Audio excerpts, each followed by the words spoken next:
Mark, thanks so much for coming on. I can't imagine how you feel, like you've woken up in a country you don't recognize. Tell us where you are right now legally, if you would. Well, it's a totally upside down world, Tucker. The people that broke into my neighborhood, they're all trespassing. The guy that recruited it, that planned this event, said the next day that he intended to break the law, that it was he needed to break laws in order to send his message. None of those people are arrested. None of those people are charged. The prosecutor, the circuit attorney, has apparently decided that her job as a prosecutor isn't to keep us safe from criminals, but to keep the criminals safe from us. It's a bizarre, upside-down world. I've been a little irritated by this process until today.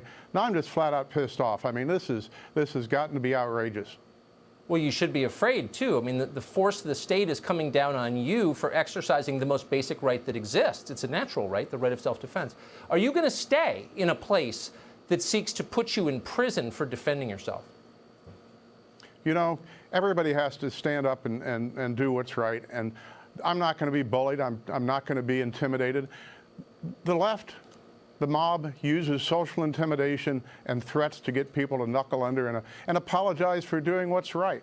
And we're not going to apologize for doing what's right. We're not going to back down, and we're not going to move.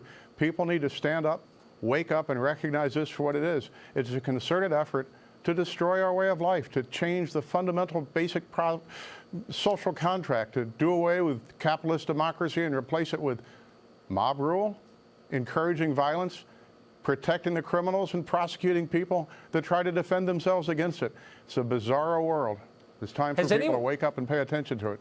Has anyone explained what you are supposed to do in a situation where the police would not respond, they would not come to protect you despite the fact you pay them, and private security wouldn't come either, probably for fear of being sued?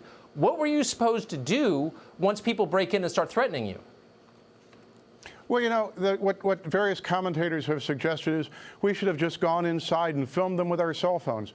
Well, do you want to have 300 people inside your house breaking stuff, setting fires, and killing you, or would you rather stop them when they're outside? We chose to stop them from coming in. What's going to happen now? I mean, do you have a fear of going to prison? You know, I don't know. I have very little familiarity with the criminal process. We've gotten support now from the White House on down. Governor Parsons, the Senator, Eric Schmidt, our Attorney General. It seems like the only person in the United States that thinks we did something wrong is our circuit attorney. But she's the same person that let out of jail everybody that was responsible for the looting and fires and destruction following the George Floyd death in the city of St. Louis. The only people that she wants to prosecute are the people that defended themselves against it, and nobody else, to my knowledge. So you've been a target of crime. You haven't backed down. You've gone on television repeatedly. People know where you live. And the state has now confiscated your firearms, so you can't protect yourself. On what grounds did they do that? Those were legally registered, as far as I understand. Yeah, I guess in the technicality of the law is they have to determine whether or not the weapons were readily capable of being, you know, fatal or causing serious bodily harm.